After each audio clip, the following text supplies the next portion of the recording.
ఒప్పుకో మనస్ఫూర్తిగా. అండ్ మూడో మెట్టొచ్చేసి ఒక తీర్మానం తీసుకోవాలి. నువ్వు ఏ పాపాలైతే ఒప్పుకుని విడిచిపెట్టావో, ఇంకెన్నడూ కూడా పాపం వైపు వెళ్ళను. ఇంకెన్నడూ కూడా పాపం వైపు చూడను అని ఒక తీర్మానం తీసుకో. నువ్వు త్రాగుడు మానేస్తే ఇంకెన్నడూ నేను త్రాగుడు ముట్టుకోను.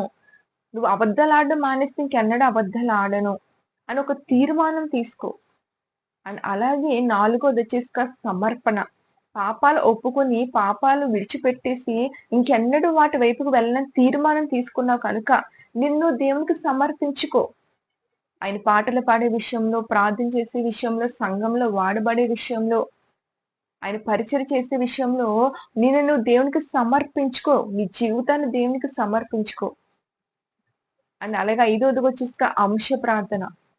ఈ యొక్క మెట్టులోకొచ్చేసరికి నీ జీవితంలో ఏదైతే కావాలో అది నీ కొరకు, నీ బిడ్డల కొరకు, నీ కుటుంబం కొరకు, నీ బంధువుల కొరకు, నీ లైఫ్‌లో ఏదైతే కోరుకుంటున్నావో ఆ యొక్క అంశ ప్రార్థన పెట్టి ప్రార్థన చెయి.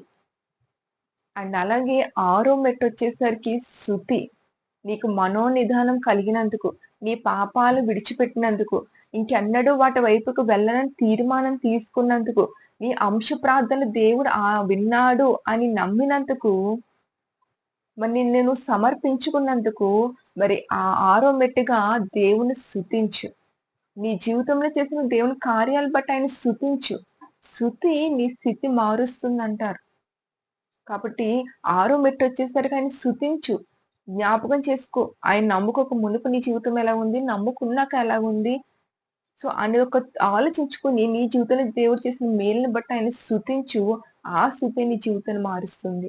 అండ్ ఫైనల్‌గా ఏడో మెట్టొచ్చి కనిపెట్టుట. సహజంగా మనం స్తుతి చేసిక, ప్రార్థన అయ్యాక ఆమేనని లేచేసి వెళ్ళిపోతాం. కానీ దేవదాసయ్య గారు ఏడో మెట్లో కనిపెట్టడం నేర్పించారు. నీకు మనోనిదానం కుదిరింది. నీ పాపాలు ఒప్పుకున్నావు. ఇంకెన్నడూ వాటి చోటికి వెళ్ళనని తీర్మానం తీసుకున్నావు. నిన్ను సమర్పించుకున్నావు. కావాల్సిన ప్రార్థనాంశాలు పెట్టుకున్నావు. స్తుతి చేసావు. మరి వీటన్నిటికి జవాబు రావాలంటే నువ్వు కనిపెట్టాలి. కళ్ళు మూసుకొని మనోనిదానంతో కనిపెట్టు. ఆయన నీతో స్వరం ద్వారా మాట్లాడొచ్చు, దర్శనం ద్వారా మాట్లాడొచ్చు, వాక్యం ద్వారా మాట్లాడొచ్చు. ఏ విధంగా మాట్లాడతారో మనకు తెలీదు. ఈ ఏడో మెట్టు చాలా ప్రాముఖ్యమైనది. కనిపెట్టు. ఆ కనిపెట్టడం ద్వారా దేవుడు నీతో మాట్లాడతారు. కనుక ఈ యొక్క 7 మెట్టు ప్రార్థన నువ్వు చెయ్యి, ప్రారంభించు.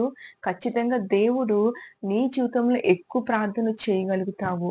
ఈ ప్రార్థన ద్వారా నీ జీవితంలో అనేక అద్భుతాలు చూస్తావు. ఆమేన్. మరణాత